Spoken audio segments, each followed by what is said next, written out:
এবার ভারতকে চারপাশ থেকে ঘিরে ফেলা হচ্ছে তুরস্কের ড্রোন দিয়ে। বাংলাদেশ, পাকিস্তান, মালদ্বীপ এই তিন দেশের আকাশে উঠছে বিশ্বের সবথেকে ভয়ঙ্কর মনুষ্যবিহীন আকাশযান বায়রাক্তার ড্রোন। আর এই ড্রোনের চিন্তায় রীতিমতো ঘুম হারাম হয়ে গেছে ভারতের। বাংলাদেশ সীমান্তে রাডার বসিয়ে দিনরাত পাহারা দিচ্ছে মোদির দেশ।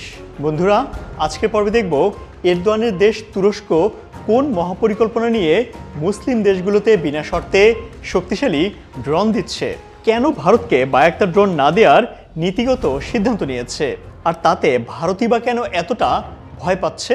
যুদ্ধের মোড় ঘোরানো এইসব আকাশযান নিয়ে কি মহাপরিকল্পনা সাজাচ্ছে ইউনূস সরকার, চলুন শুরু করা যাক। তার আগে অবশ্যই চ্যানেলটি সাবস্ক্রাইব করে সাথেই থাকুন। ঘটনা শুরু সেই ডিসেম্বর থেকে। ভারত সীমান্তে হঠাৎ করে আকাশে দেখা দেয় তুরস্কের ভয়ঙ্কর কিছু ড্রোন। পাকিস্তান বা চীন নয়, বাংলাদেশ উড়িয়েছে তুরস্কের অত্যাধুনিক বায়রাক্তার ড্রোন। লক্ষ্য সীমান্তে ভারতের গতিবিধি নজরে রাখা।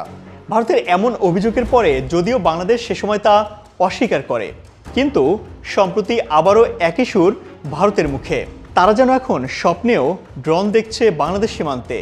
বাংলাদেশ ও ভারতের মধ্যকার আন্তর্জাতিক সীমান্তের কাছে নজরদারি করতে ড্রোন ওড়াচ্ছে বাংলাদেশ। প্রতিরক্ষা সূত্রের বরাত দিয়ে এমনই প্রতিবেদন করেছে ভারতীয় বার্তা সংস্থা এএনআই। তুরস্কের তৈরি এসব ড্রোন ভারত সীমান্তের খুব কাছাকাছি অঞ্চলে পরিচালনা করা হচ্ছে বলেও প্রতিবেদনে দাবি করা হয়।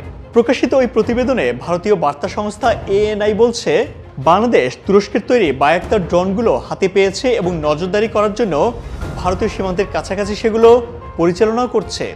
সূত্র জানিয়েছে, এসব ড্রোনকে গত কয়েক মাস ধরে নজরদারি অভিযান পরিচালনা করতে দেখা গেছে এবং ভারতের সীমান্ত বরাবর বাংলাদেশের নিজস্ব অঞ্চলের ভেতরেই উঠছে। এমনকি ভারত এই এলাকায় বাংলাদেশের কার্যকলাপের উপর নিবিড় নজর রাখার জন্য রাডার স্থাপন সহ অন্যান্য সকল ব্যবস্থা নিয়েছে বলেও জানা গেছে। ভারতের তথ্যমতে বাংলাদেশের নিরাপত্তা বাহিনীর ড্রোনগুলো নজরদারি মিশনে 20 ঘন্টারও বেশি সময় ধরে উড়িয়েছে। এখন প্রশ্ন হলো, আমাদের নিজেদের সীমান্তের মধ্যে আমরা ড্রোন উড়াবো নাকি নৌকা উড়াবো? তাতে ভারতের এত মাথা ব্যথার কারণ কি? চলুন কিছু সমীকরণ মিলিয়ে দেখি। তুরস্কের এই ড্রোনকে কেন এতটা ভয় পাচ্ছে ভারত? বায়রাক্তার TB2 ড্রোনগুলো খুবই অত্যাধুনিক এবং এটি তুরস্কের প্রতিরক্ষা শিল্পের সবচেয়ে বড় সাফল্য হিসেবেই ধরা হয়। মনুষ্যবিহীন এই আকাশযানটি আকাশ থেকে স্থল লক্ষ্যবস্তুতে হামলা চালাতে সক্ষম এবং বিশ্বব্যাপী বিভিন্ন যুদ্ধ ও সংঘাতে ব্যাপকভাবে ব্যবহৃত হচ্ছে এবং শতভাগ সফল হয়েছে। মূলত তুরস্কের বাইকার টেকনোলজি কোম্পানি 2014 সাল থেকে বাণিজ্যিকভাবে বায়রাক্তার TB2 ড্রোন উৎপাদন ও বিক্রি শুরু করলেও রাশিয়া ও ইউক্রেনের যুদ্ধে এই ড্রোন বিশেষভাবে নজর কাড়ে সারা বিশ্বের। ভারতের ভয়ের অন্যতম কারণ হলো বিশ্বের অত্যাধুনিক এই ড্রোন কখনোই হাতে পাবে না তারা, কারণ এরই মধ্যে তুরস্ক সাব জানিয়ে দিয়েছে বায়রাক্তার TB2 ড্রোন পাবে না ভারত। তুরস্ক মুসলিম দেশগুলোর কাছে এই ড্রোন বিক্রি করবে বলে গত বছর জানিয়েছে। বায়রাক্তার TB2 ড্রোন হচ্ছে এমন এক ধরনের যুদ্ধাস্ত্র যা গোয়েন্দা তথ্য সংগ্রহের পাশাপাশি নজরদারি এবং হামলা চালাতেও অংশ নিতে পারে। এই ড্রোনে একটি অত্যন্ত উন্নত প্রযুক্তির ইলেকট্রো অপটিক্যাল ক্যামেরা আছে, তার সাথে আছে ডাটা লিঙ্ক সিস্টেম এবং 2 থেকে 4টি পর্যন্ত বিস্ফোরক, যা প্রিসিশন গাইডেড অর্থাৎ উড়ে গিয়ে নির্ভুল নিশানা লক্ষ্যে আঘাত হানতে পারে। এর ফলে এটা দিয়ে আগে থেকে লক্ষ্যবস্তু নির্ধারণ করা যায় এবং তারপর দিক নির্ণয় করে শত্রুর উপর আঘাত হানা যায়।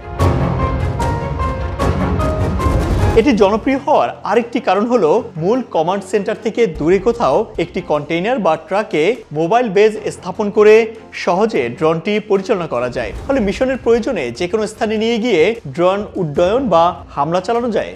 বায়রাক্তার TB2 ড্রোন 4টি লেজার গাইডেড স্মার্ট রকেট সংযুক্ত করা যায়, যা লক্ষ্যবস্তুতে নির্ভুলভাবে আঘাত করতে পারে। ড্রোনটি ঘন্টায় 129 কিলোমিটার থেকে শুরু করে 222 কিলোমিটার গতিতে উড়তে পারে। এছাড়া বেজ স্টেশন থেকে 300 কিলোমিটার দূর পর্যন্ত ড্রোনটি চালানো যায়। এর ভেতরে এমন কিছু সেন্সর আছে যার ফলে জিপিএস এর উপর পুরোপুরি নির্ভর না করে নেভিগেশন করতে পারে। সর্বোচ্চ 700 কেজি ওজন নিয়ে ড্রোনটি আকাশে উঠতে পারে। মোট জ্বালানি ধরে 300 লিটার। ড্রোনটি টেক অফ ল্যান্ডিং সহ পুরোপুরি স্বয়ংক্রিয়ভাবে পরিচালনা করতে পারে।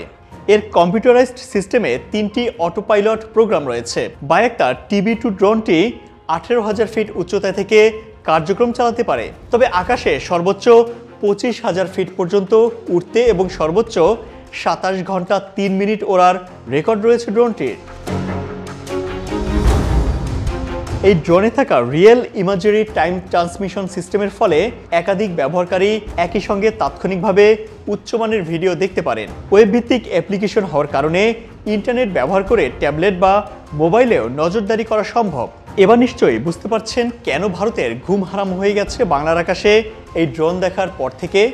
এর চেয়েও ভয়ঙ্কর তথ্য হলো এই একই মডেলের ড্রোন এখন পাকিস্তান ও আরেক মুসলিম দেশ মালদ্বীপকেও দিয়েছে তুরস্ক। একসময়ের খেলাফতের নেতৃত্ব দেয়া তুরস্ক মূলত মুসলিম দেশগুলোকে সামরিক দিক দিয়ে শক্তিশালী করার পরিকল্পনা নিয়ে মাঠে নেমেছে, আর তারই অংশ হিসেবে একের পর এক ভয়ঙ্কর অস্ত্র পাঠাচ্ছে বাংলাদেশে। বাংলাদেশ ও তুরস্কের মধ্যকার এই সম্পর্ককে আপনি কিভাবে দেখছেন? তুরস্ক থেকে বাংলাদেশ কি লাভবান হতে পারে? মন্তব্য করে অবশ্যই আপনি জানাতে পারেন। আজ এ পর্যন্তই। ভিডিওটি ভালো লাগলে লাইক, কমেন্ট আর সাবস্ক্রাইব করতে একদমই কার্পণ্য করবেন না। ভালো থাকুন সব সময়।